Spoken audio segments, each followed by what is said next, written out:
Oscars month continues with 1986's Best Picture winner Platoon, a gritty, realistic document of the Vietnam War from director Oliver Stone. Stay with us.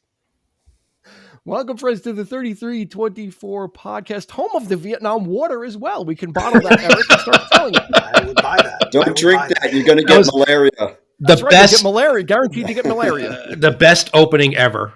Best opening ever. No, I'm sorry. Vietnam Water. But, hey, we leave the mistakes in. So welcome, everybody, to the 3324 podcast. Oscar month in full swing. This is week number 4 out of 5. We are talking about Best Picture Oscar winners. I got it right this time. We are going to give you one per week for the month of March, which is actually 5 by our schedule because we release on Thursdays, Eric. Yes. There are 5 Thursdays in March, so we've got 5 Best Picture Oscar winners for you. And this week, we're going into the 80s. Yeah. Going into the 80s. Actually, this is week number 3, not week number 4. Week number 3. Yes, it is. Yeah. And we've got a great assortment of characters here. First up, sporting the great 3324 podcast headphone set, Mr. Sean Grady. How you doing? Historical drama. What's going on, gentlemen? Or actually, what's the new name? Where can people find you now instead of historical drama? Drama from the past. Drama from the past. Which you can find them on Instagram as well. If you're in the downstate New York area, they do great short one act. Could I call it one act? Yeah, sure. Do it one so great. Plays of historical things that happened in the Revolutionary War in the Hudson Valley. Really great, authentic stuff that Sean does with his partner. You can go check that out. We'll put a link to the show notes there. Thank you. Next up, the man, the legend, the hat, the Dan Electro guitar, Roland DeRucci. He's got the setup. I had to go to the last level of the Dan Electro guitar before you knew it was Roland DeRucci, yes. Host of the Ready Speaker podcast, and you can find that on YouTube. On YouTube, yes. Go check him out. He's doing new movies, new TV shows. Great analytical takes on things. So welcome aboard, Roland. Thank you, sir. Pleasure being here. Yes, sir. And from the underground, deep in the recesses of planet Earth. He is the reason that the Earth's core started spinning in the opposite direction. Oh my goodness. He is so deep underground. Mr. Jerry Sullivan returning with us. We love you, Jerry. How you doing? Yes. Last seen on our Pearl Jam episode, I believe. Yes. Mm-hmm. So welcome back for another turnaround the celluloid film genre. So welcome. Happy to be here. So we are talking about the movie Platoon. Let's dive right into this. Released in December of 1986, written and directed by Oliver Stone.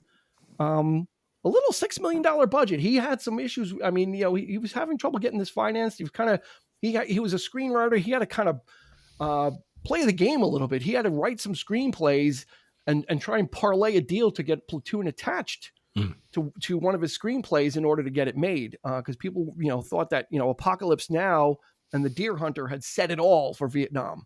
And they're like, why do we need to do another one? Well, the reason why you need to do another one, $138 million box office.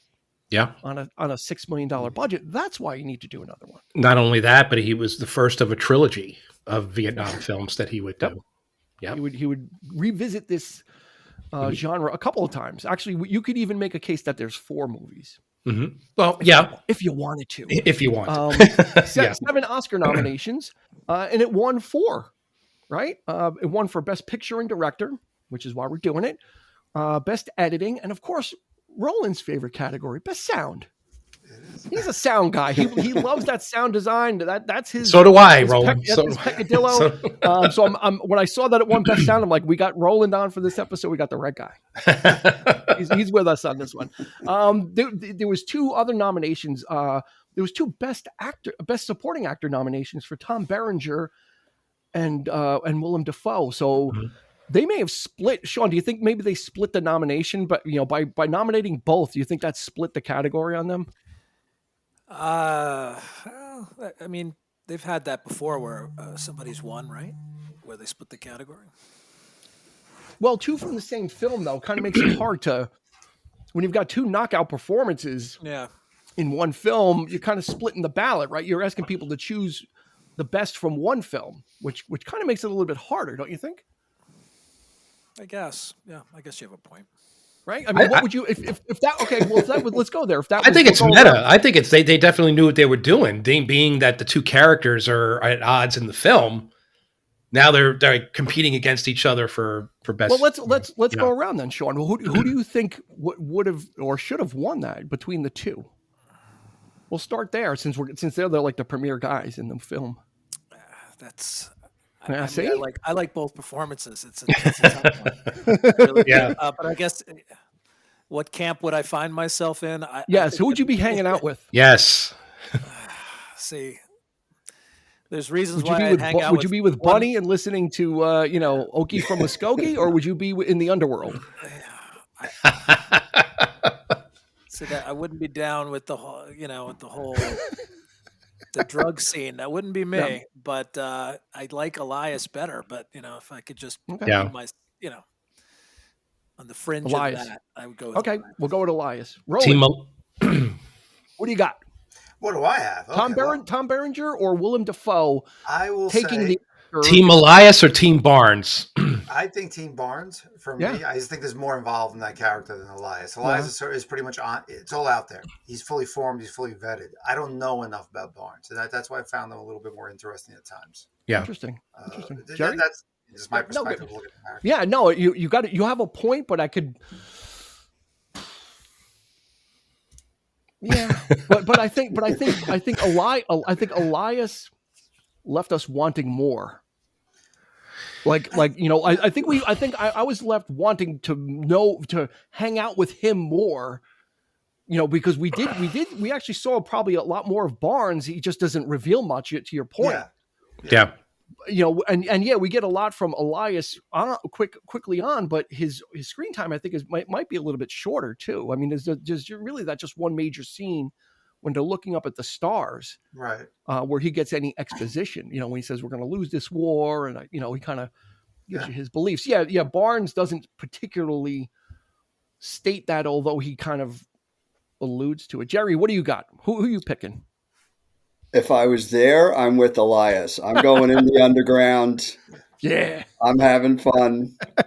But if I'm picking for, like, between the act, Barnes kind of, Tom Berenger did it. yeah, you kind of like Elias. Actually, to allude back, like when he dies, I kind of check out of the movie because I really liked Elias. Uh-huh. But Berenger comes off like you get a little more of this psychosis that's going on as he's so deep into being in this war that he's in. Like there's the scene where just before they go to the village where the booby traps go off and he's just sitting there smoking the cigarette and Charlie Sheen like looks at him and he looks up and it seems introspective, but then you realize he's just losing it.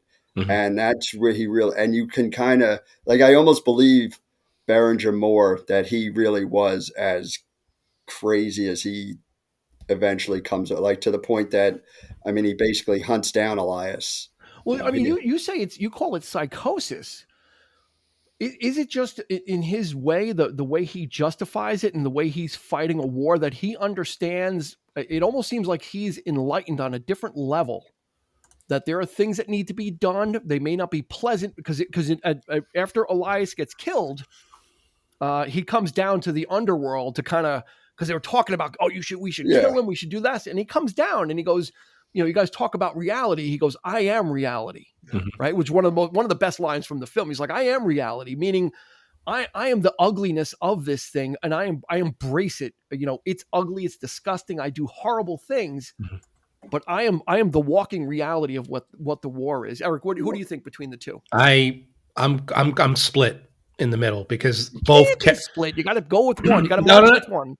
Both characters bring something. That's the whole movie right there, though, isn't it? I mean, Barnes brings like you mentioned, the reality of the war, even to the point of him being scarred so heavily. Like it's like he's the face of what's going on, but he's the consummate soldier as well. He's been through the shit.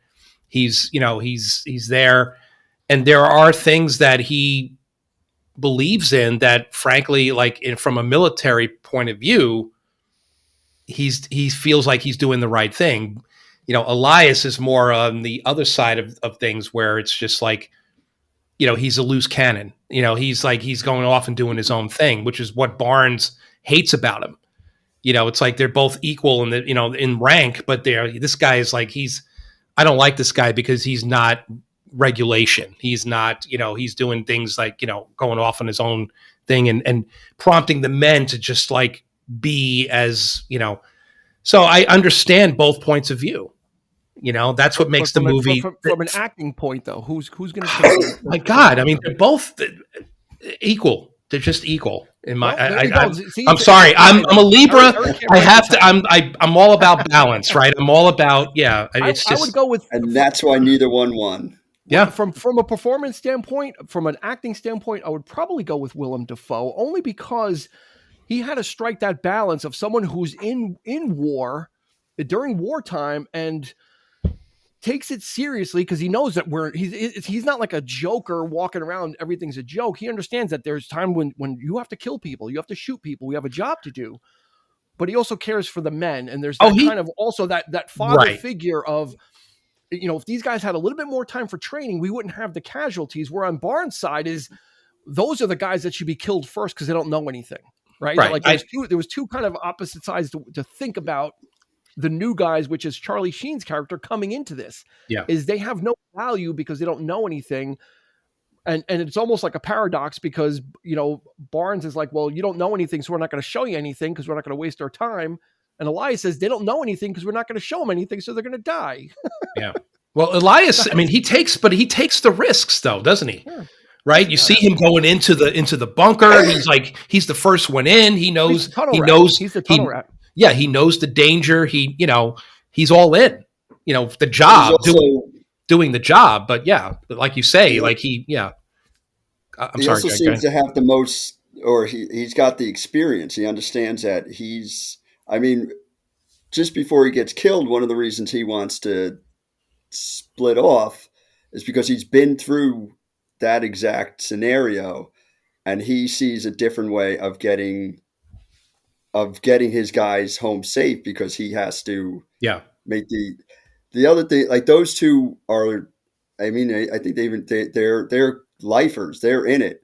Everyone else has the exact number of days they're getting out. That's right. And that's where, you're also looking at that. Like, I think if I was Barnes, it would annoy me to have new people constantly, however they're rotating, because it is a risk to them. Mm-hmm. But to me, I think like Elias he's doing it right, because they're not going to make it if they don't they're not going to win if they don't keep these people alive. Yeah. And that, which was a very strange, like I said, a little bit of a paradox. Let me just go back a little bit. I just want to do a little bit behind the scenes. This movie is based on Oliver Stone's experiences in Vietnam. When he got out in 1968, he started writing this, and it was originally a story called Break, which was, and he wrote the screenplay and he was passing it around. His idea was to get Jim Morrison to play the lead. He was very much listening to the Doors in 1968. He got the script to the Doors manager. And Jim Morrison actually had it with him in Paris when he died. And then that's amazing. He couldn't get the script off the ground. So then he went into screenwriting, and he was writing movies. And then he reconfigured this into Platoon throughout the 70s. Again, writing kind of a writer for hire to get it going. And then finally, I think he wrote Midnight Express, which was a hit. He tried to direct a movie called The Hand, which was a horror film, which didn't do anything. And then he was contracted to write a movie called Salvador with James Woods. And he said, I'll do this if somebody will help me produce Platoon. So he finally got, he was able to, he had enough leverage to finally get this going. And in Platoon, we've got, excuse me, we've got Charlie Sheen as Chris. We've got Tom Berenger as Barnes. Like we said, Willem Dafoe as Elias. Keith David, great character in this film as King. He's almost the center. He's almost more the everyman in this movie as much as Charlie Sheen. As Forrest Whitaker, a lot of these guys weren't big yet. Kevin Dillon as Bunny, John C. McGinley, who would become an Oliver Stone regular. along with Berenger, Defoe, and Charlie Sheen. Reggie Johnson as Junior, Mark Moses, another Stone regular, Corey Glover as Francis, but he would also be known as the lead singer for a group called Living Color, the Cult of Personality. He transitioned into that. Johnny Depp as Lerner, one of his early ones too, and Tony Todd in a very early role as well. Mm-hmm. Yep. So a lot of people that had not had their moment in the sun yet. We're about to have their moment in the sun. Don't forget Johnny Depp. Did you mention Johnny Depp? I did mention Johnny Depp in between your hacking cough. Stop smoking. Sorry, guys. Sorry. Or use your mute button for Craig. Yeah. So yeah, this movie starts off with Charlie Sheen's character Chris coming into Vietnam, and he's new. He volunteered, so people don't understand that. Why would somebody volunteer for this? And he was kind of like looking for the experience, right? He and one of the first characters, I think it was King, is like, that's spoken like a rich kid. Yeah. Like only a rich kid would think that way. That I want to experience something different, so I'm not going to go to college. He said it shouldn't be only the poor guys who go to war. Yeah. Rich kids got to do that too. And he said, "Yeah, that sounds like a rich kid answer." Yeah, exactly. Yeah. Yeah. So Sean, Charlie Sheen's character kind of recognizes that these guys are the end of the liners. They have nothing in front of them, yet they're the ones defending the country. Now, this is decidedly different, and that's one of the things about this film, Full Metal Jacket. The Deer Hunter was the Vietnam War experience was something different than what it was with the last major war, which was World War II. There was that gung-ho America, America first, but these guys were kind of doing it, but things were decidedly different. Yeah, they were drafted. They didn't choose to go. They had no choice. And the reasons for fighting this war were at the time vague to the common person. They really weren't sure why were we doing this, but we're going to go wherever America goes. We win. Right. My country, right or wrong. And, the generation before them had pretty much been heroes, most of them. And of course, there was a Korean War in between, which also, similar objective to try to stop the spread of communism.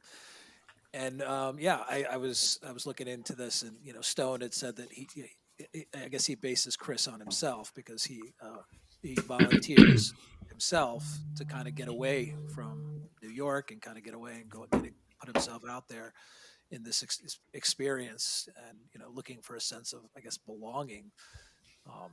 And he found that a lot of the guys defending him were just places you never hear of on the map, and just they got drafted, they had to go, they didn't have a choice, they didn't have an out, and they're just counting their days, not necessarily fighting for something they believe in or care about, just trying to stay alive. Yeah, they got caught in the web of the draft. I have to do this. I've got X amount of days left till I can get out. Roland, the movie starts and it's kind of framed with letters that he's writing. Mm-hmm. Right? Chris is narrating some letters. The interesting thing about those letters are that they're to his grandmother. Yeah. But his parents are still alive because he says, tell my parents I love them, and then one's like, tell my parents, well, Yeah. What do you think? The parents didn't approve of this, like he's I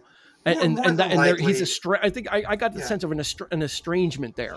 Yeah, I mean it's sort of, and we're talking about the draft and talking about the late '60s when, and there was a draft for almost every war. That's why we have we're talking even before the show about draft riots in New York, for the Civil War and all this other stuff going on.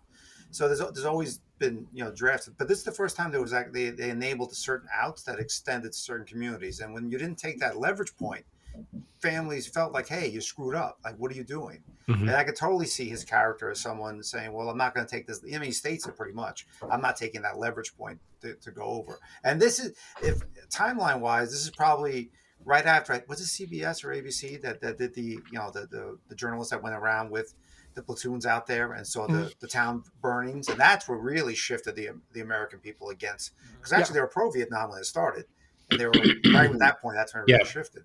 So and that's basically what Elias says too, right? When I came in '65, I was it was pitched, it was sold as packaged, right? And it was just a continuation of the Korean War, which if you ever even look at the history, just the French left and we moved in. police action. Police actions. Both of them were Right. police actions. We're Right. there There to were right. continuations, Mhm. but definitely Charlie is representative of that era of people saying, "Hey, wait, let me think about this. Let me make a choice, right or wrong, and maybe sometimes wrong has to land on me." And I think that's what he was trying to do with that character, saying, "Hey, wrong." And I mean, the evolution of him, his arc in this, is pretty insane. And I think that's the most moving part of this film, is that it's ugly. I mean, was it Ebert, Siskel and Ebert? I think it was Ebert said that, somebody said that, war films can never be anything but glamorous because everybody's a hero. And Ebert said, I wish that critic was alive to see this film, because now you see that war doesn't necessarily always mean heroes. Oh yeah, Right. And it's just a dirty, like, rough war, and there's horrible things happening, and people are rationalizing why they're doing it. And I think it's a path that character never thought they would walk. And then it's a well written character. I think that's also with Stone, when he can hook on a character, it's really well written. Barnes is well written. The Charlie's well written in that way, and some of the friends that are there are very, very developed, and they sort of have a lot of stuff going on there. And you can see that with the emotions sort of get you with this type of film. And yeah, definitely a character who's probably broke his parents' heart because he didn't go to law school. Yeah, and Jerry, in this case, he becomes the son of two fathers, or two fathers are fighting for his soul. Right? He's got he's very much enamored with Elias.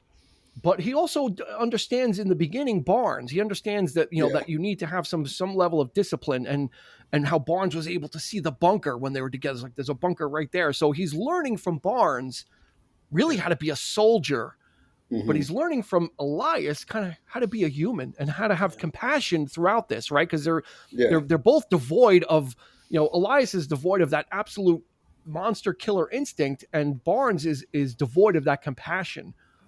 So they're both kind of fighting for his soul, as it were, right? Yeah, and you see it, like, to go back to what Roland said, like, Sheen's character, it's like a weird roller coaster, which I didn't remember until I rewatched it. I mean, you can see how noob he is in the beginning, when it's like he's got magazines and stuff while they're hoofing through the woods. And I mean, Elias is like, I'll carry it for you, but next time check with me. And he sees that, but then I think he really, he thinks that Barnes has it right when he's going to go to the village and they're going to take care of stuff, because he even kind of says it. He's got, he's going to deal with this. And, that whole time Elias is gone, and he doesn't see anything. You can see in the village, even Sheen kind of loses it when he's like making the guy dance and all that. And it's like just weird, because it didn't seem like he was there yet. But then as soon as he watches what Barnes does to the villager and the wife, and then threatens the kids and stuff, and then it gets to the point that when Elias shows up and everyone fights and they got to burn everything, he goes the Elias way when he saves the girls from being raped by the gang, and he goes the other way, and he starts. And there, I think, is where he just kind of leaves Barnes, because it's just like, this is just not. Also, looking at who he's hanging out with, King, like you said, he's an everyman, but he was like seemed like a really good guy. He was taking care of him in the beginning. About the opinions. He's like just shaman. make it through this. Like, he didn't have any big philosophy. He's just like, just make it through this. He goes, every day is gravy after this. Like, he really boiled it down of, don't, we're not looking for anything out here. If you're counting the days, just make it through, and that's all you need to worry about. Keep your powder dry and your pecker hard, and the world will turn. Yeah, that's all he can. And Jerry, love Keith David. Love him. That scene at the village was probably the most intense scene, because everything spilled, like, all the tension that was being built kind of came to a point. And like you said, Charlie Sheen's character, Sean, he didn't really, to Jerry's point, he didn't really exhibit that he was breaking. Right. But it seems like this situation became so stressful that the stress of just everything boiled over, but then he also cracked afterwards, right? Because he kind of went to the edge but came back. Yeah, I think it could have went either way. That was the tipping point. He could either go the Barnes Yeah. route or the Elias route. And I found those scenes I hadn't watched in a while. I couldn't watch. I had to turn away. It was hard. Oh Yeah. my God, there was a lot about this movie that was so hard for me to Yeah. watch. Mhm. I saw it as a kid in the movie theater with a lot of spoilers because people couldn't keep their mouth shut about things. So I knew certain things were coming. There's certain things, and then when they were coming back, I'm like, I don't think I can watch this guy get his brains beat. I just can't do it. Yeah. I kind of Yeah. looked down a little bit, looked up, And you know why? Because there was such a release of tension. So after Oh, Charlie man. Sheen kind of had his kind of breakthrough and breakdown, you think we're okay. Oh, wow. We just came back from that, right, Roland? It's kind of like we were on the precipice and we came back, but then Kevin Dillon's character kind of, And he sees himself there. He Yeah, sees kind himself of- as Yeah. where he could be, and I think Yeah. that's the horror that really. yeah. showed And it. then his character, Bunny, just kind of goes in and, Yeah. and, I'll do kind of it. gives into those Yeah. worse angels, and it kind of Wants to do it. you kind He of, looks forward to it. yeah, Yeah, but I think you it's- kind it's of not release a your adrenaline reaction. at that point, Yeah. know? And Yeah. it's all started with, I think, when they find the character Manny. I think that's Yeah, the name. Manny. Yeah. Corky Ford. When they find him, and I think that's what puts that character really over the edge, because he sees, now I know I can die. So you have this fear, you have all this fear, all this adrenaline going because you don't want to die. And then they find the cache of weapons. And I mean, these are very specific things that supposedly Stone and his consultant, another, I think, colonel, was also, they sort of went, talked about all this stuff and how emotional it was. But they got into these really strong details of what it does, this environment does to flip a person. And some people are predisposed, like everything in the world, sometimes you're predisposed, and that's what Kevin Dillon does. He's the predisposed character, and some people are trying to get by, and some people just whatever, they got stuck in the gears, and just how quick someone can turn either way.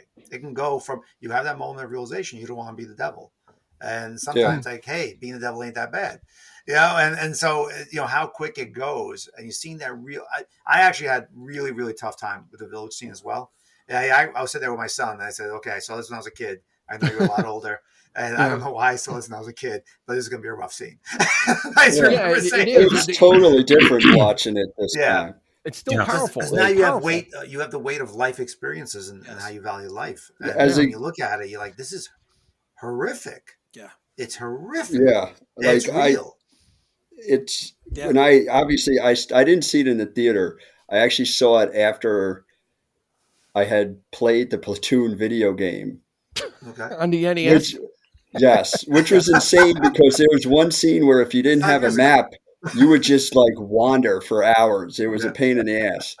But I remember watching it, but I watched it with a teenage boy's mind where the horror of the village scene.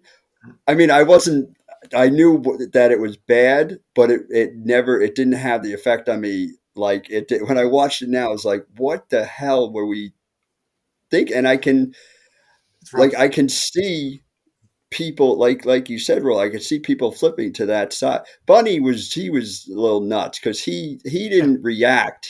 Like you said, he wanted to crack that guy's skull. That was different. Yeah. But Well, I there could was a little bit see there too.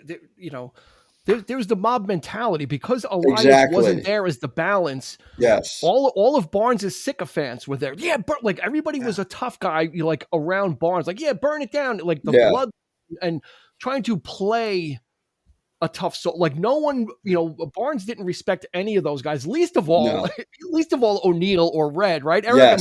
I mean, well, what do you say, Bob? What do you say, Bob? He's gonna, and he's trying to light the cigarette for him, and you could see the scene with when Mark Moses came in, the lieutenant, into the, when they're playing cards. Yeah. And O'Neill's like, what do you say, Bob? Guy like that make it? He won't make it. And he lights Barnes' cigarette, and Barnes looks at O'Neill like, you're not like he knows. I don't think you're, even though he, oddly enough, he does. He's like the face of death. All those guys around Barnes were just like, they had the bloodlust of, let's burn it, let's do this, let's do that. That's what he instilled. And Elias wasn't there to temper that, where he might have been able to better kind of balance it out, because I think the one person that Barnes did respect actually was Elias, but Elias was the only one that could tame him and the only one that could talk to him. Right. You know, like there was Sean, in a weird way, like this mutual, even though it was like a love hate, it wasn't a love hate relationship. It was a hate respect relationship. Yeah. You know, Barnes hates everything that Elias stands for, but I think he respected him as a soldier, and that he was competent and he knew what he was doing. Right. And he knew that he could trust Elias for that. Yeah. Yeah. Right? If you had to ask him who he would want in his foxhole, he would pick Elias. Yeah. That's a really interesting Then point, he'd because kill I think he almost felt betrayed too, because he wasn't there to pull him out of that situation. He knew he didn't have the capacity to manage that situation in the village with all the bloodlust, and like you're saying, Elias just wasn't there. So maybe in a way he felt the character is like, hey, you let me down. You weren't here to stop. I think this is your fault. You weren't here. Good point. Good point. I think Barnes needed that balance from a lot. Like Barnes was almost like the brakes for. Elias was almost like the brakes for Barnes. You know, like did Barnes want that balance? See, I think so, Jerry. He was the soldier. Like, Elias was needed, but I never saw, like, I saw them as I think Barnes was soulless. Yeah. And Elias represented the one, you know, like he represented that thing that Barnes didn't have. And maybe Barnes hated him for it as well. That's what I think. Barnes is just a killing machine. He's vacant of emotion. He barely smiles once when they make that joke about the lieutenant. Otherwise, you know, he's just, this is what I'm here for. This is what I was probably made for. You know, he says to Elias, don't tell me how to run my war. Mm-hmm. Right. Yes. So, you know, he's very much a victim of this, you know, and look at his face. He probably can't go back to the world. No, he can't. Being shot 7 times and disfigured. So he's like I think, like Sean said, he's a lifer. Like, this is his destiny, is to fight this. Absolutely. He's not a leader. Fight this war. I think he's not a leader, and he's a leader by action. He might have been. My intent. He might have been at one point, but he might have lost it. I think that's the difference between there's an need for each other is Elias extremely inspired. Barnes just, they were scared of him, and they wanted to be him. Elias, you were inspired by how he led, and to me, I see that's where Barnes was almost like he knew. Yeah. But the weird thing is, the lieutenant was also on Barnes' side. You know, well, he just wanted to win. Probably out of fear. That's what it was. Yeah. He was out of fear too. He was a paper tiger. He was a paper commander. He couldn't do anything. I mean, there was a tremendous sense of loss in this movie, of not just innocence, but a sense of soul. Like, you're losing their soul. Like, you know, Barnes might have been the model soldier. He might have been, you know, loved by his men at one point, and up to that, you know, but you know, over time, he just, you know, it just got to him. Going back to the real world, he wouldn't exist. He needs a war now. This is who he is, you know. So, and Elias just, you know, he maintained that humanity throughout. It's like Rambo. Yeah. They kind of balanced each other, you know. Yeah, even absolutely. Elias needed Barnes when he said, "Hey," the last thing, and he's like, you got to watch my back. Don't leave me out there. Yeah. You know, there's a trust, because he couldn't trust anybody else to watch his back. Even despite that, despite what he did, like even though, like, you know. Yeah, that's a great point, because right before that, Sean, Elias brings up, you know, wants to bring Barnes up on charges for what he did, the unlawful killing. Well, I think, you know, and then we get to that point where they have to now, Elias is like, we're going to get chopped up. You know, I've seen this before, but if I go out there, you can't leave me hanging. But does he say that because he thinks he's gonna leave him hanging? I think he might have been. I think he might have been just a little nervous about that. Yeah, like don't. You know, this is not the time to do that. And Barnes then confirms that I'm not going to do that. You know, you got down. You do what you have to do. You know, and then we come to that scene when they're facing each other, and Barnes didn't shoot right away. You know, he smiles about it. Yeah, he thought about it at first, like. You know, because Elias was genuinely happy to see him. He saw him, like, oh, okay, wow, okay, I'm coming back. Like, despite all that, he was still happy to see Barnes, and then Barnes kind of very odd scene. Looked at this as a solution to a problem, right? Yeah, well, that's good. Yeah, And think even like Elias is knows it he's losing it. the What's village that? seems like super interesting. Sorry, go ahead. What was No, that, I Sean? just think Elias knows a little bit that that Barnes is losing it as well, as Yeah. far as No, definitely. yeah. Yeah, I mean, they deal with the horrors of war in a different way, and Right. Barnes's side or whatever, his faction, like kind of really doesn't understand, and even Barnes says that you come down here to the under, and you hide away and you kind of do that, but that's one way of dealing with it, and it seemed like the guys that were part of the underworld were actually much more close because of that. They were they seemed much more close knit. Yeah. They seemed more like they were all like, it was like a brotherhood, and there was a lot of conversations between those characters that you didn't see in the Barnes faction. It was just kind of like Bunny talking to Junior, like, It's almost like they're competing for Barnes's Yeah, approval. there's self-interest involved with the Barnes side. But with Elias, they're they're all feel like there's it's a communal It's a communal communal thing. interest. I think that's one of the differences. And even like when Barnes does do the killing, and that's what everything goes. I think I think it's like to your point, because I really didn't think about it when it was happening, but now that I'm thinking about it, I do feel almost like he feels betrayed because he got goaded into doing, because he couldn't back down because the other guys were doing it, and he has to elevate, he has to heighten, he has to lead in that way, and he couldn't back down. That's where he went to that point. And now everything's fucked. He knows his career could be gone. He knows he can go up on charges. He's been threatened with a court martial already within 10 minutes of coming back to church, which I found was really interesting. Come to church. So that's the base camp, is no bombed out church. So it's great metaphors throughout this whole thing, and how we sort of painted this picture. But I really do think, because they needed each other in a weird way to keep that balance, and the fact that Wolf, who, in the trivia, says that the military uses Mark Moses, Lieutenant Wolf, as what not to do as a commanding officer. Video. Oh, yeah. Because he portrayed it so well, and then he's like, "No, this is what you never do. Don't beat this guy. Never beat this guy." So it's been, that character's been repeated forever. But since this, they always have the incompetent leader. It's like Aliens. In Band of Brothers. Yeah. Band of Brothers. So it's been repeated because of this storytelling. And he's the originator of it, at least on this film, on reality. So it is really interesting when you see how that switch, the village turned everybody to where guys don't feel right. Forrest Whitaker's character is like, I don't feel good inside, I'm hurting, because they know they all went to the other side in some capacity. So no one is actually innocent except Elias, who wasn't there. Yeah, even everybody did something. Yeah. That made this go forward. It reminded me of the scene in the movie Glory. Okay. When Matthew Broderick had his regiment under the command of someone else, and they went to a town, and he was like, burn the town. Yeah. And Matthew Broderick's like, we don't do that.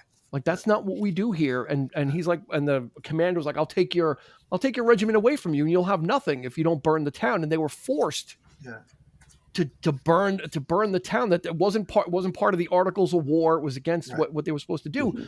And and Elias's men were a part of something, whether they wanted to be or not. It was it was like not that they all engaged in it, but it was like a mass hysteria, because there was that bloodlust. Yeah, and they were so angry, and there was so much. You feel like you participated without exactly. You were kind of there, and you got the dirt on you. Yeah, you were a witness to it, and you didn't say stop it until after everything sort of the realization done this, and the rape stops, which is like the roughest scene to watch. And it's just such a horrific. The whole thing is horrific.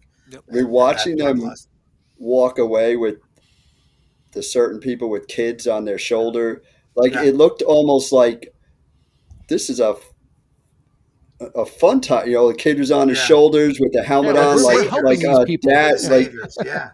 Yet the first group that you see were these old men with like the rope around their neck, because they're the bad guys. But then these kids, and it's like, we just burned. I mean, they even said it's 1,000-year-old village that, they had no. If they knew we were coming, they would have left.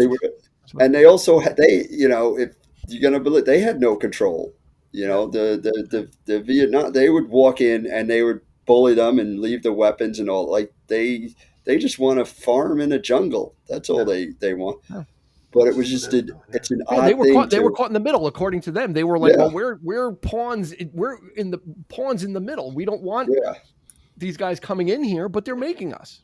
Yeah. And you're coming in here not believing us, and what you had was Burning just us down. Well, that's what made the Vietnam War so complicated to begin with. Is because the objective was, in Barnes' point of view, was these people were helping the communists. They were feeding the North Vietnamese. They were they were hiding weapons. This is he was ordered to go in there and treat these people the way he did.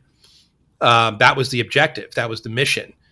Things just it's not that black and white. Obviously, it's just because you don't know. You can't tell an average villager from somebody who's helping the North Vietnamese.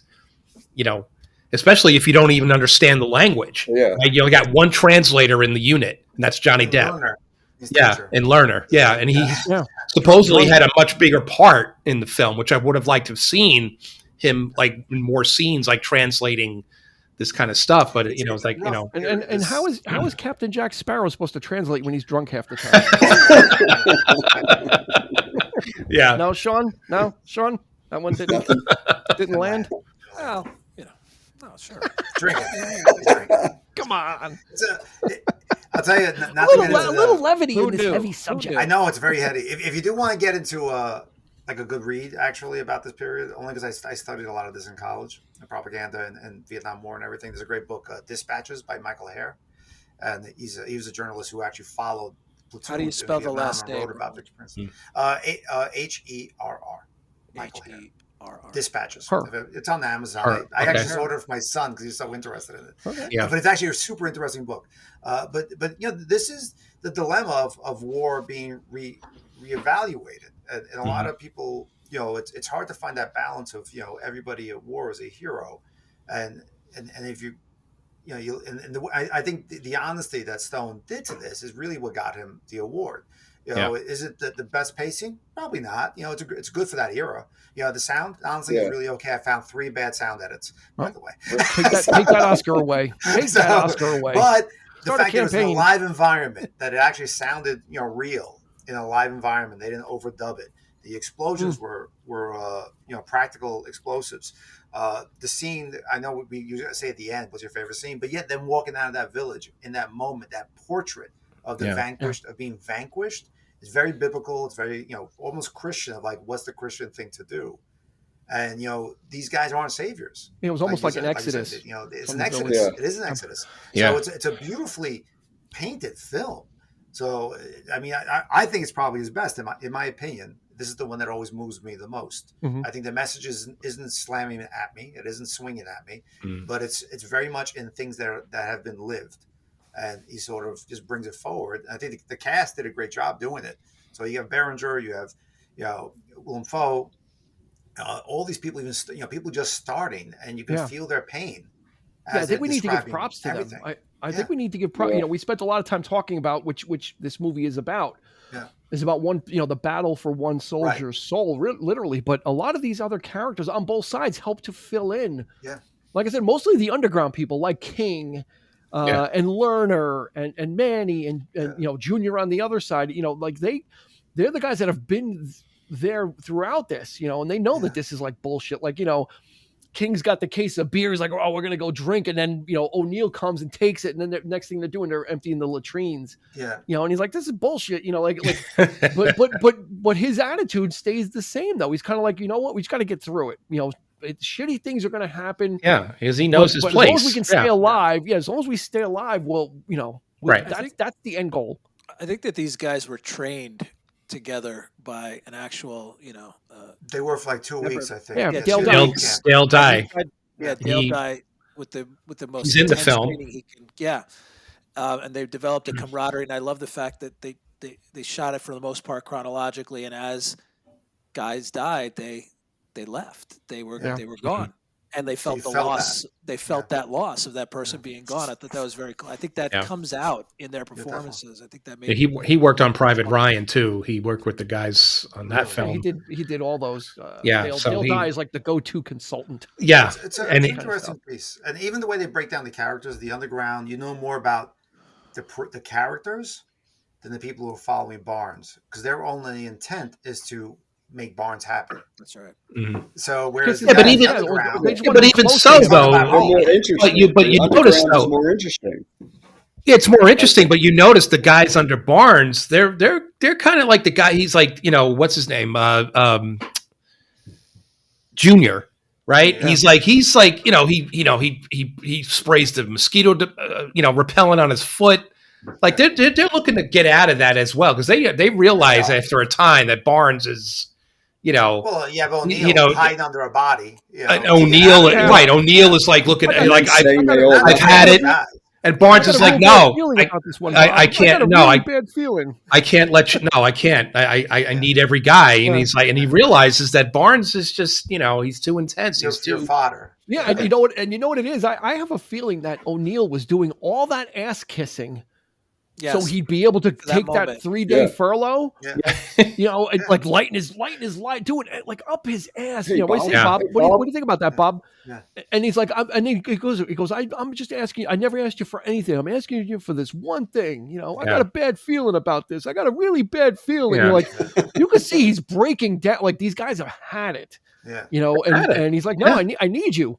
Yeah. So like all that hero worship and all that, sidling all up to bullshit. him Right, Elias. was not like, but it got him nothing. Like You know? Barnes, there's no currency in that with Barnes. Like he doesn't care. Right, Like he doesn't give a shit. Elias managed to keep his troop. It's full like respect. the respect, and also like King's point of view. It's like, all right, this we're all in this together. It sucks. Let's get through it. Yeah. And everybody under Elias's, in his camp understood that. Yeah. That's why they're all hanging out doing drugs. Tracks of My Tears. Smokey Robinson. They're all singing. They're having a ball. Like right, they're dealing with it in a much better way than the guys in Barnes camp. They're listening to like freaking Kevin Dillon. It's like this redneck shit. But the funny thing is, all those guys were kissing the ass of someone that didn't mean anything to. Like he didn't care. Right. Well, what about He when that guy, did not care about his men. It was, after a time. Yeah. What was that that, Sean? heavy set guy in the beginning who shows Chris a picture of his girlfriend back home, and he gets killed in the first. Gardner. He goes, get that piece of that lump of shit off my battle. It's like, Yeah. oh my god. These are Tag just him and tag him. Yeah, they're just didn't they're matter. machines to him. They're not human beings to him. But, After and that's the great thing about the film too. The script, it actually shows that it's really just luck. It's not skill set. Right. Besides, the two people have the biggest skills, and they're at each other. Yeah. And most Everybody else experience, is because literally it's clear just luck. who the superior force was in this war was the Vietnamese. They knew how they knew the environment. It's like the Middle East. Like they know how to exist in these they were employing environments. guerrilla tactics, which hadn't been used in war before as well. With Exactly. them. They really weren't used to that as much. So let's. I'm going to throw this out there. We didn't talk about this. Has everybody seen Born on the 4th of July? Yes. I have, Yes. Jerry, you haven't? Okay, because Eric in Not the that I beginning know. alluded to a trilogy of films that Oliver Stone made pertaining to the Vietnam War, and customarily it's Platoon, Born on the 4th of July, and JFK. Or are you going to say Heaven and Earth?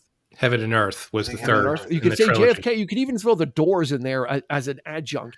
Well, Oliver Stone was for a time, Dean. We saw all of these films together. He was like the go-to director. Yeah, he was the go-to director At that point in our I film learnings, as it were. I think Born on the 4th of July is the best companion to this. It's almost like a prequel, in a way, although that's a true story, but you see, and oddly enough, Tom Berenger and Willem Dafoe are in it as in similar roles. Tom Berenger in the beginning is the guy that goes from the Marines to Tom Cruise's high school, like straight-laced, joined the Marines. And Willem Dafoe's character is almost like Elias if he lived. He's down in Mexico. He's partying, doing drugs the whole time. Very interesting that he would choose those two actors to kind of revisit a Vietnam film. But I think it kind of rounds out. I think Born on the 4th of July kind of rounds out this film a little bit because you get the feeling from Ron Kovic, who Tom Cruise played, about that rah idealism. Of I want, my parents went to war in World War I, so I'm going to go to war, and we're going to do it now. Yeah. And it turned out to not be that way. No, it turned out to be a horrific experience for these people, but they went in with this idealism, or almost almost a fantasy, right? Jerry, it was, like even to Charlie Sheen's character, it was kind of like, it was almost like a lark, like, yeah, I'm going to go to war. Well, yeah, because and then and then at the end of his first letter, he goes, I think this was a big mistake. Yeah. Well, because I mean, like I said, like it's almost how I looked at it when I was a kid. I mean, my father was a cook somewhere in the army. Like I never had that, so I never had any sort of we're gonna go to like that just wasn't part of my upbringing. But Charlie Sheen, like the way he went into it, he it's almost like he felt bad for where he was in life. But you learn right where, like he almost, I think, as soon as he steps off the plane, he sees the dead bodies right in front of him. Mm-hmm. He sees I guess it's the soldiers departing, and he's looking at them, and he's like, "What the hell have they been through?" The last guy looking at him is just like He's he got just that sees like 1,000-yard a stare. zombie. Yeah. And it's his intention was great. I think there's a lot of intention like that. There's a lot of intention, if you want to go, more modern, a lot of people after 9/11 wanted to jump in and fight. Oh, yeah. And there was not to the same extent, but there's a lot of, it just became another long drawn out thing. It's kind of like what the king said, they're pawns. They're at the mercy of what you're told to do. Yeah. And it's brutal to have to go through that, Well, the whole thing at the time was just, communism. It was like, it wasn't clear. This is what we were told to the American people, and they expect Americans to just go for it. And these poor, like Charlie Sheen is, you should give him credit for wanting, because, if you went to college, you weren't going to be drafted. Yeah. My uncle was not drafted because he got married. He actually married my aunt at that. He was supposed to go. Like they sent a letter, and he just got married, so he didn't have to go to Vietnam. He would have a lot of exemptions. A lot of exemptions. Yeah, a lot of outs. A lot of outs. And Ron Howard, because if you employed 30 people, that's why he did Happy Days. He did Happy Days. Really? Because if you were responsible for the employment of 30 people, you avoided the draft. Wow. Yeah. Well, a lot of weird sort of loopholes, I guess. Well, yeah, and Charlie, there were a lot. And you should give for him to go, it was like, holy shit, we gave you every reason not to go. Right. This character, you got, from the get-go, you got to give him credit because he wanted to go, and he felt was it a sense of duty? Was it a sense of like guilt? What was it? We don't really know. Guilt. You think more guilt? I think some of the Americana, mystique. Yeah. A little bit of a little idealism too. I think he thought he was like a little bit of that. Like, like King said, you rich guy, spoken like a rich guy. Like you think, this is it's going to be a great adventure. Yeah. To come on. Rich people always say you're a crusader. Yeah. He goes, you're a crusader. Yep. He didn't have King didn't have a choice, but you're a crusader to help. And I think part of that is a little guilt, which is why, to go way back, it does seem like there's an estrangement from his parents, and you can kind of see, like he says, tell mom and dad, whatever. And then I think it seems like each letter that gets less and less. At first it was to tell them I love them, and then at the end it was like tell them whatever. What it is. Sean, do you think this had an effect on like the realism that Saving Private Ryan would exhibit? Like, because before that, right? We everyone talked about Full Metal Jacket and the Deer Hunter and Full Metal Jacket and Apocalypse Now, right? What's that? It actually came out the same time. They were next. Full Metal Jacket this came out in '86. It came out in '87. They were both within 6 months of each other. But Sean, do you think that because filmmakers were willing to visit Vietnam in such a graphic way that kind of opened the door for Spielberg to revisit a genre of film that was normally rah rah rah, like World War II films? We're going to plant the flag to visit it in such a graphic way. Yeah, I think it de-glamorized war, and shows you that war is hell, and it's not just about John Wayne.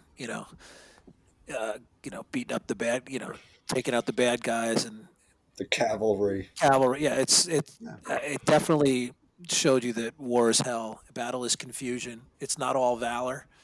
I Yeah. mean, I think at the end of the movie, you got two guys that what's McGinley's character was he O'Neill, pulls the Red. pulls the body on top of him, Yeah. and then Charlie Sheen's buddy, I forget the character, Corey Glover. Corey Glover Yeah. stabs himself in the leg, and he gets to go home. Like Yeah. that's what O'Neill should have did. He should have he didn't think to do it, but Yeah. probably because he couldn't bring himself Yeah. to stab himself in the leg. And that kind of circles back to what King said to Charlie Sheen's character before he left. He said, "There's no cowards." Yes. Right. Yeah. He said, "There's no Yep. cowards in this." Like so we're looking upon O'Neill as what a piece of shit, Yeah. hiding under a dead body. But you know what? He hopefully will go platoon, home. or your third You know, platoon. and yeah, we all probably look down at him saying, "Oh God, what a this guy." We knew he was a He was coward. scared. Yeah. He was scared. And As a You saw kid, it. as a happened kid, to- I He gets Well, this punished time for I it. don't think I did. What, This to time me, I'm like, when I saw it as a kid, at this time I'm like, I don't know, maybe I would have been when the way that was going down and it was just going crazy and things. I'm not sure. I might not have Friendly fire. I mean, hit friendly fire. somewhere. Just I would seriously think about grabbing a body. You know what? I If you're in said that good move situation, when I saw it this time. Yeah. You got Good it. move. You got it. It's Good either move. them or you. You know, at that wait, point, you're, Roland, you thought it? What'd you say? You thought it was a I dick said move? good move. Oh, Guy. good move, yeah. Good move. no, it's either them or you, right? If you're at that point, you're not following orders at that point. You're it's not every going to man, win it. every man for himself at that point. It's desperate. It's desperation, is what it is. Fight another day. You know? Yeah, and then like Sean says, Corey Glover stabs it. He takes out this big honking knife and just wails it into his thigh. He's like, "This is I've had enough. This is Yeah, Well, this he's is a a way out two-timer. for me." I'm You got out. wounded twice. You actually went home. Yeah. You couldn't be a three times the strikeout. So two-timer. You got The- wounded twice automatically. These are the best kind of war films for me because they do tend to kind of gloss over one thing, like pushes that envelope. This movie certainly went there. And then there's like all these other movies that came after, like the Mel Gibson movie and all this other stuff. In the case of Private Ryan, Spielberg even said, he's like, I am not interested in making the 500th movie about war as hell. Yeah. I want to tell a very specific story here, Right. but we're going to open the film with a historical account of what went down on D-Day.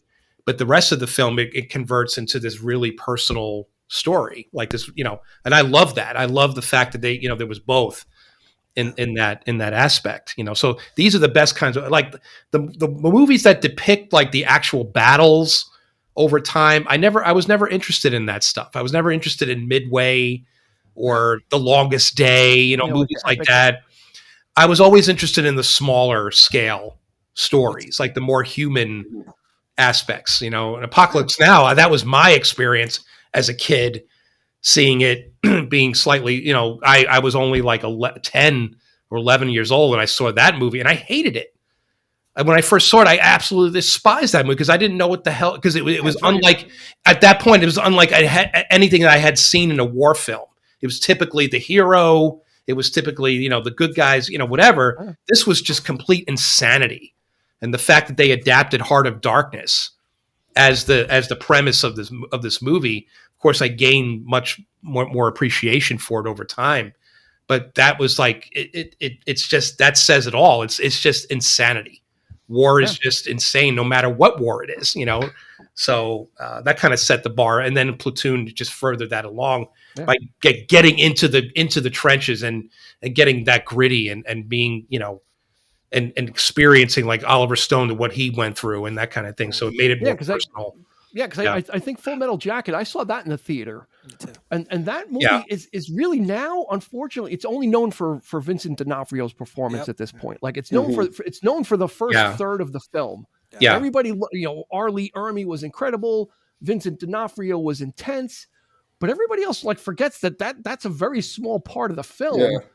And the Right. rest of the film just kind of it kind of meanders a little bit. It's kind of like, yeah, we're going to kind of do this and that, and It's kind of and the I same remember seeing, thing, right? It's like yeah, Matthew Modine going like pretty much he's the same type Charlie of thing. Sheen character, right? It's very Yeah, similar. and I Yeah. remember when I saw that in the theater, I hadn't seen Platoon, and it was like, oh, Platoon is winning all these things. I said, I just saw Full Metal Jacket. I don't need. At the time, I didn't feel the need to revisit this again. I was like, I saw Full Metal Jacket. Like, what more intensity do you need from me? Yeah. And it's interesting that these two movies came out within a year of each other. And Platoon is, no one really talks about Platoon anymore, really either. Like in the pantheon of war films, like Private Ryan is pretty much kind of like, casts a pretty big shadow nowadays. But this one was like, at the time, this was an intense film. Yeah. This was auteur filmmaking from Oliver Stone. This kind of like, this was his coming out party as a director, as a raconteur, as a troublemaker. Yeah. like he would definitely have his own opinion, right? I mean, he would definitely, he would start kind of going there and start kind of stirring the pot with JFK, and that's right. Making these films that really kind of went a little divisive, right, Roland? Yeah, definitely. And I think it probably even started with First Blood came out in '82. So you have another film that really don't look at the Rambo's after. First Blood is a very dark, film about a person struggling with PTSD. I love the first one. Yeah, the it was first great. one's amazing. That's the best one by far. Absolutely. Yeah. It tells, and this is a continuation of that. And then after this, you sort of did have a backlash. Then you have Chuck Norris doing, Delta Force, missing in action. We're going to get them all out. Right, and Rambo became, hey, let me fight with the Taliban to save Afghanistan, which no one talks about. Yes. Yeah. We'll just that's right. Yeah. We'll with the Taliban. There was a huge backlash because of this film too. That they wanted the rah-rah moments, and actually the military didn't support this film because of the negative view of war. Yeah, it doesn't paint not negative view of the guys, the negative view of war. Yeah, of course. Yeah, of the military. Of what they were doing. Of the war machine, which is a business Absolutely. half the time. Yeah. So and it's a very interesting point in time of American filmmaking, storytelling, of how this shift happened and how it's able to peak. I would say peaks pretty much is a proper word for the storytelling for military. It really peaked with Oliver Stone. And we have Private Ryan, but without this showing that story, showing you can tell a story like he said and like you're saying from A, B, C, and it's in the setting of a war, but it's a story about people. Yeah. It's a very interesting. Well, it's a very interesting time too. After 9/11, everything on the landscape became more gritty, more serial. Like more cynical, more. Yeah. Every war movie, everything was darker. Everything was more like we're trying to uncover the truth about of course, it became fashionable to do that. Sean, what do you got? It seemed like in the 80s there was a lot of Vietnam content out there. There was Tour Hamburger Hill TV show, Hamburger Hill. There was China Vietnam Beach War Story on HBO, Casualties of War. It seemed like Sean Penn and Michael J. Fox. It seemed like it was like for like Roland said, it was very unpopular to talk about the Vietnam War.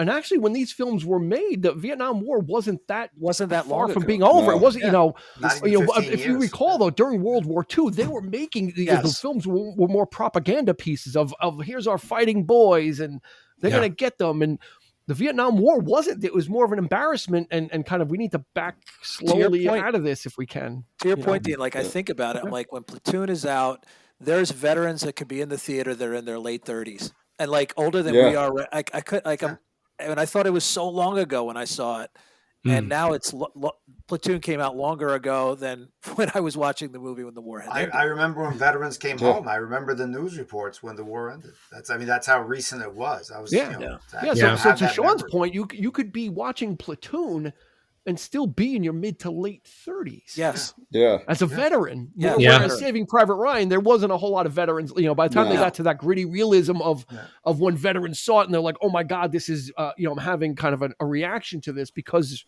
someone's finally telling it the way it was. These people had just come out of that. And as great as it was still criticized for being a little too sentimental. Yeah. right? Which is what blows my mind because I Private don't, Ryan. Private Ryan. I don't Okay. see that. I Okay. see the way it happened, and it was honoring the veterans of World War II, of course, but. But still, the way it was done, the way it was, executed, to me, I don't understand the critics at the time were like, oh, there are better war films and more, we need the gritty, and it's just there's always going to be some war film that's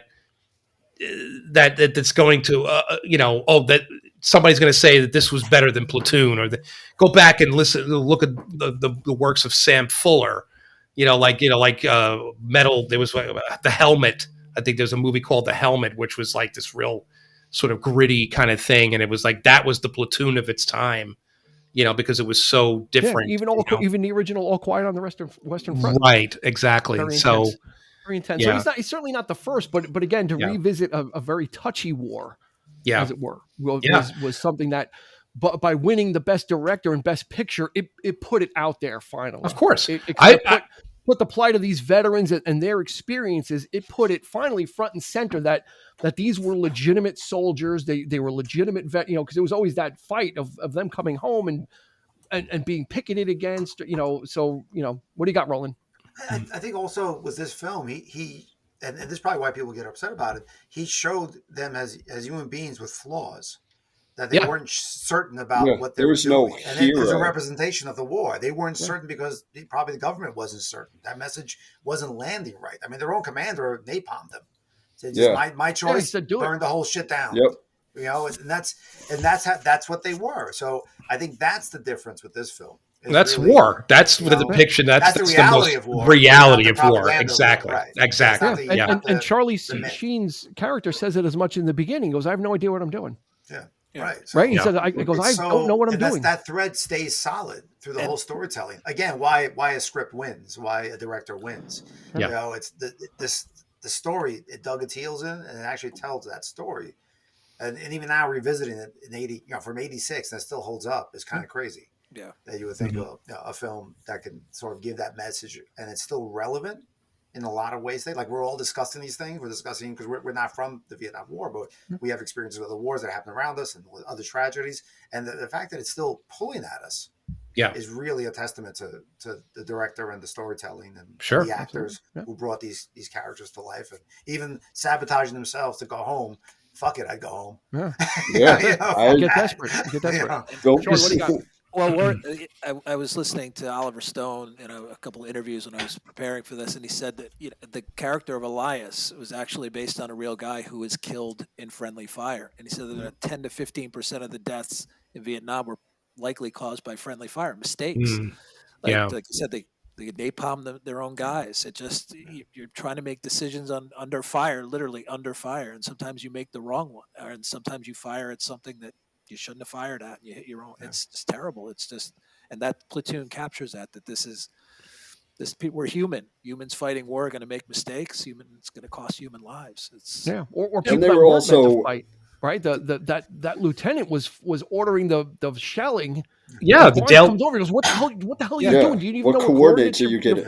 What about Dale Dye ordering the napalm that was strike? A strategic decision, right? That was a strategic decision, but he knew that his own men were going to get killed at that point. But the other one was incompetence, right? The guy was not equipped to exit. If that guy was equipped to do his job, Dale Dye's character would not have had to say, right, blanket this area. It's my call. Do it because we're overrun. Jerry, what did you have? I was going to say they were basically outclassed because they didn't know they were dealing with stuff they had no real preparation for. I mean, like the suicide bomber that runs right into kills Oliver Stone. Yep. That Oliver Stone was the decent cameo. Never really. Well, you know what? He wasn't so full of himself that he said, "I can't ever die." He was like, he ate that bomb full on. But they were completely outmatched. You hear the tunnels and stuff like that. We didn't know what to do with that. I mean, Elias did and Berenger did, but the people that are really fighting it had no idea what to do. And when it just starts going crazy, you make those strategic decisions that we need to end this now at the sacrifice of my own men. And what's more tragic is then they say when they leave the spot They fought for. It didn't even matter in the end. Yeah. They leave the ground. Yeah. We're going They to take just- that hill, and then we're going to leave it. And like guys are going to die, and then we're going to end up having to abandon that place in 3 or 4 days. We're gonna bulldoze the bodies into Yep. Wow. a huge that like screwed with me because I'm like, I guess there's It's like- nothing else to do. And it's like, what's the point at this? You know what I mean? Right. Like, Yeah. it's horrible. You're just trading casualties. So Yeah. just to tie it up, I just want to, we usually go over scenes, but we'll kind of save it. There was one scene though that really also wrapped up the movie for me. It was one of the later scenes of there's a firefight at night. Charlie Sheen's character is in the foxhole with Corey Glover's character. I forget what his name is, but in real life he's Corey Glover. And they start taking fire. And they have to, and Charlie Sheen hears them talking. He goes, "We got to get out of this foxhole. They're gonna bomb it," and they bazooka it, and they go to another hole. And then Charlie Sheen starts running forward and fighting, and Corey Glover's character is like staying back. He's like, "What are you doing?" And I think we see the form. And I think we see the birth of Chris or Charlie Sheen's character as a soldier. Yeah. Like he took lessons from Elias about compassion, but then he also learned from Barnes about the necessary evil of warfare. That's right. That we can't just hide in these foxholes and hope that nothing happens to us because the Corey Glover's character's like, "What the hell are you doing? Like, what are you, crazy?"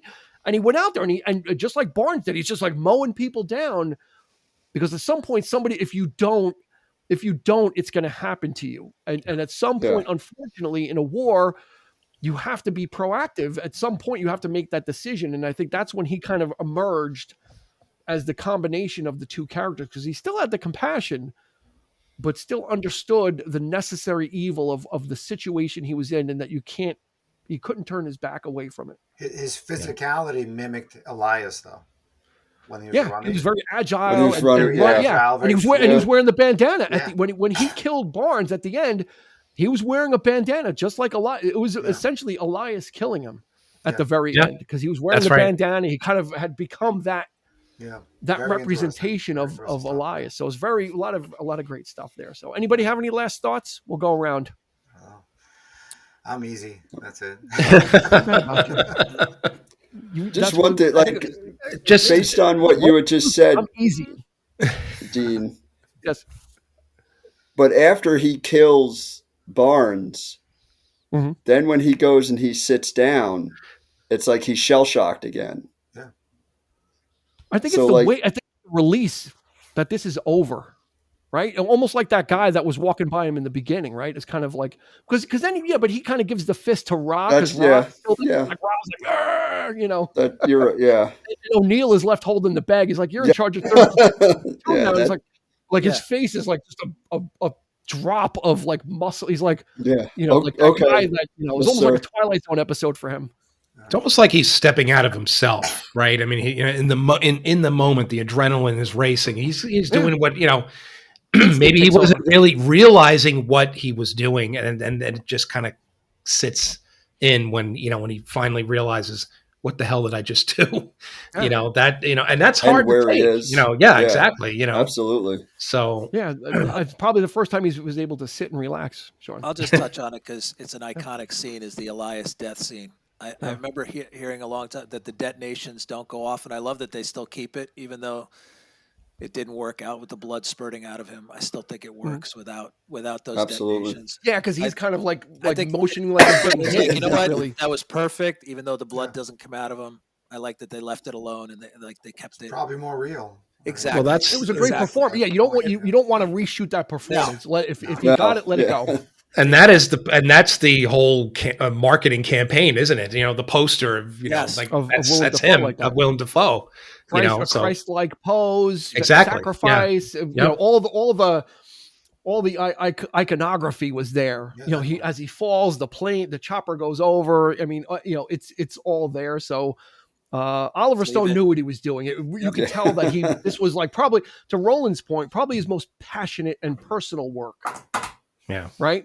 Right. He would like we say, revisit, Born on the 4th of July, JFK, and these other films of that era.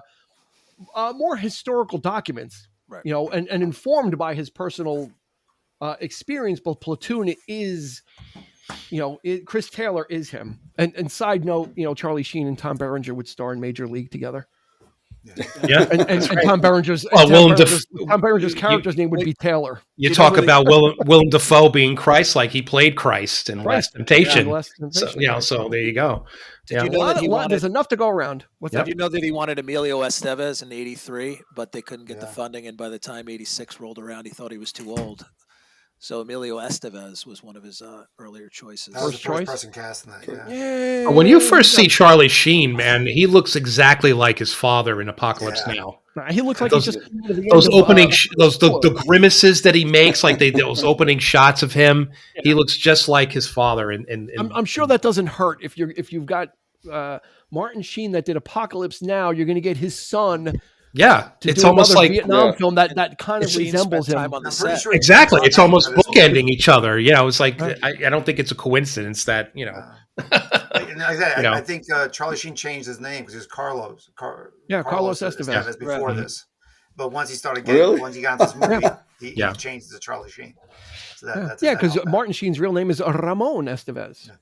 And someone said, and Martin Sheen said back, he said, if I, to do it over again, I would have never changed it. Obviously, there was that bias back then. You need to change your name. It's too ethnic. Yeah. But Emilio went full on. And then there's I think his brother Joe Estevez too. I didn't know about that. Yeah, I think that's right. Estevez as well. Yeah. So, but there's they're all. It's an acting dynasty. You got the Mighty Ducks in there. I mean, what am I? Right. Anyway. That's going to do it for this one. This has been another one of the Best Picture Oscar winners from 1986, Platoon. If you haven't seen it, HBO Max, if you have it, or I had to get it on YouTube right now. I rented it from YouTube. I rented it. I was going to get it from Pluto TV, and then I pushed it, and it was like the Spanish version. It was called Platoon.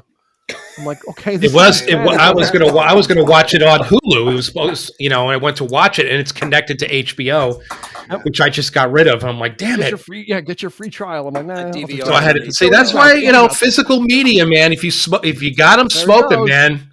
That's what I'm saying. Because these streaming, they're dropping everything. They're dropping all their shit. Yeah, if you need a DVD, reach out to Eric. He probably has it, and he'll sell it to you. There you go. Always the public library. Those are free. What's that, Sean? Public library. There you go. Might be a couple scratches on it, but free. It just keeps skipping when Elias dies. He just keeps going like that. It looks like he's dancing. Yeah, just check the scratches before you take it out. Yeah. I actually do Amazon 1-day delivery. I only get deliveries on Friday, so I get digital points for every order. So I get so then you just translate it into rentals. See that? He's such Roland is a smart businessman. Not the smart businessman. I'm literally just easy. That's really my peak. He knows how to fund his show by getting digital credits so he can watch those movies and then make episodes. I just keep paying like an idiot. Jerry? Oh, I'm good. Oh, you didn't have He's good. I got nothing else to say. All right. Jerry, it looked like Jerry had something really philosophical coming on us. So, all right. Nope. Well, that'll do it. You know what? You can watch this episode on YouTube as well. Down there, there's a subscribe button, and there's like a like button, and then there's like a comment area in there as well. Just do all that stuff. Roland is asking very nicely on our behalf. So if you would, that'd be great. And again, we've got 2 more episodes coming out for Oscars month. So join us for those as well as we celebrate Best Pictures from Oscars past. For Jerry, thank you very much. Thank you. For Roland. And of course, for Sean with those sweet, sweet headphones. Yes, sir. And Eric. Yes. and me. and Eric, of course. Of course. Dean asking you to please be kind and rewind.